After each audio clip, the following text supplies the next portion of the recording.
Hello and welcome. So I am just going to demonstrate and show off a little program that I made to do RAG, retrieval augmented generation, on my local files using LM Studio and a locally running LLM and a locally running embeddings client.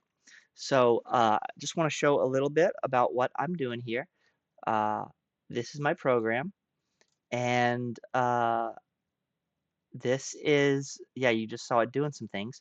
So I started it up just a minute ago, uh, and it loaded up all of my documents in my directory and embedded them. So if we go over here and look real quick, what we're going to see is this is my LM Studio. I'm running Nomic Embed Text V1, full quantization, I think, F32. Anyways, this is the embeddings server. I did have to make a tweak to some of the library code in order to get this to work with the LM Studio API because the LM Studio embeddings API takes a different input than the OpenAI embeddings model. So it's not exactly a drop-in replacement for OpenAI's embeddings, and I can show you a little bit more about that in a minute.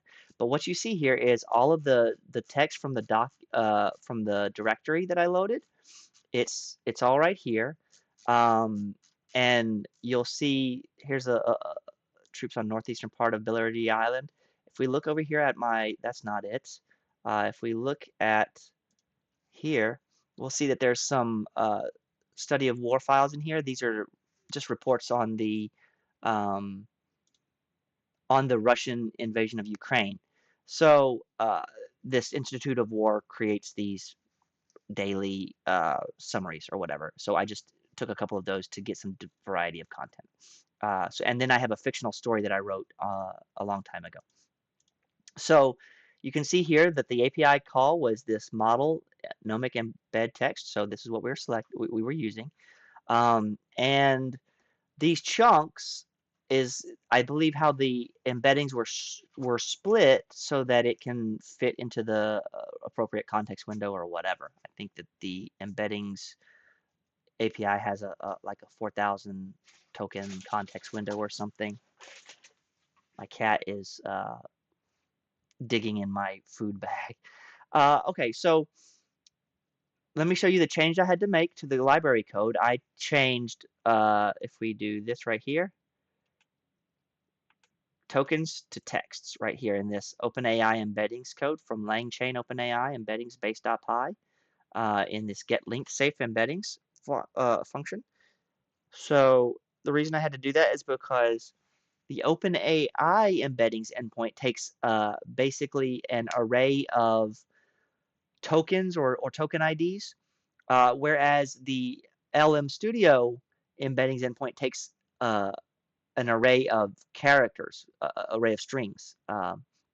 So I was able to find this little bit of code and just change this right here. I got some help from, I think, Rags at the LM Studio Discord, which if you have questions about LM Studio, it's a really great Discord and I highly recommend it. So now on to the actual code. You can see these are all my imports. I'm using LangChain for actually for basically all of this except for Chroma, the vector store database, the vector database. Um, Right here, you can see the first thing we really do is we instantiate a client that is pointed at my LM Studio server.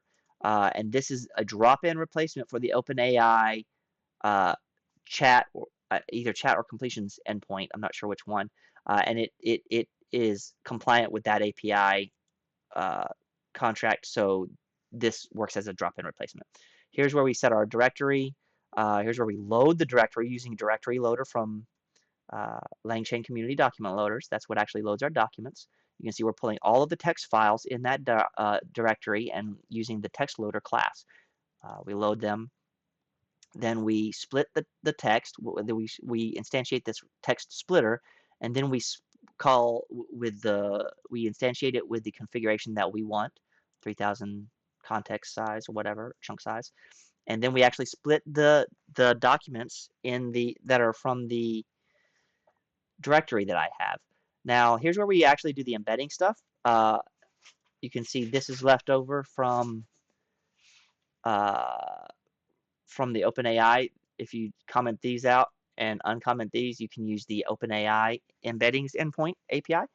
But this is more or less a drop-in replacement. So there we also do this ChromaDB client. Actually, I don't think I need this. I can take this out too. Um, it's already running, so it doesn't matter if I do it right now. In any case, here's the vector store. We pass in the embeddings model right here, and we send in the split document data from earlier. Now we set up this retriever, and this is what we use in our RAG chain down here. Retriever context is the context we send into the RAG chain.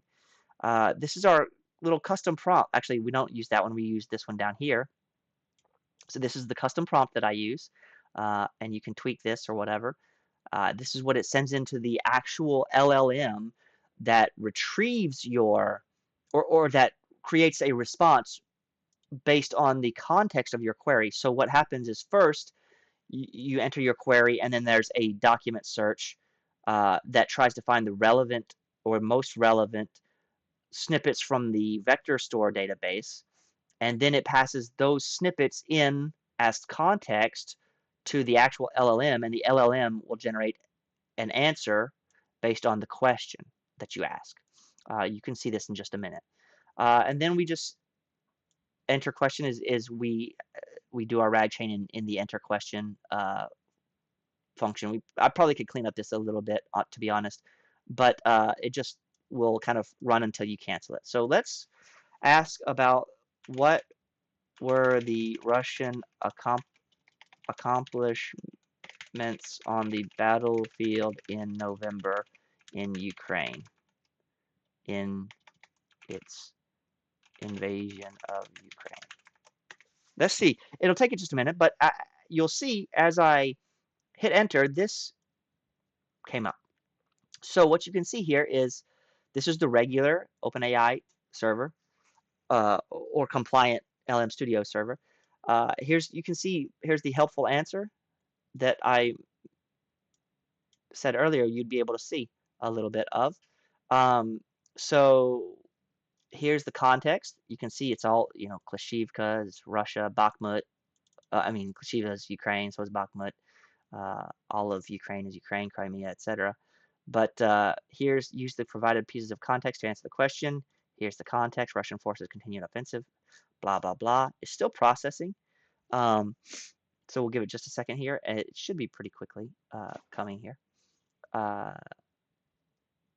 Yeah, so there we go, right there. According to the provided context, they made gains on the battlefield in November during their invasion of Ukraine. Specifically, they advanced in the eastern parts of Stepova. That's correct. North of Avdiivka. This is November of last year, so these are not at all current. But it gives us a couple of answers here, which is great. It's doing exactly what I want. Let's see. I'm trying to see if there's anything else. I don't know how long it's going to take to generate this response.